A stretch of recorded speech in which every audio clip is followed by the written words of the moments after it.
કેન્દ્રના સંરક્ષણ મંત્રી રાજનાથસિંહ આવતીકાલે ભાવનગરના શિહોર ખાતે ચૂંટણી પ્રચારાર્થે પહોંચવાના છે, ત્યારે ભાવનગરનું પોલીસ તંત્ર બન્યું એલર્ટ.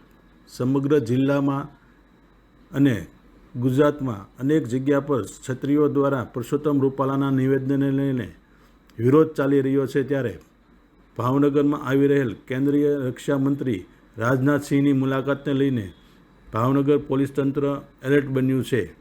અંતરે ઉલ્લેખનીય છે કે ભાવનગરના લોકસભાના ઉમેદવાર નીમુબેન બાંભણિયાના પ્રચાર અર્થે કેન્દ્રીય મંત્રી રાજનાથસિંહ કાલે ભાવનગરની મુલાકાતે પહોંચવાના છે અને શિહોર ખાતે જંગી જાહેર સભા સંબોધવાના છે.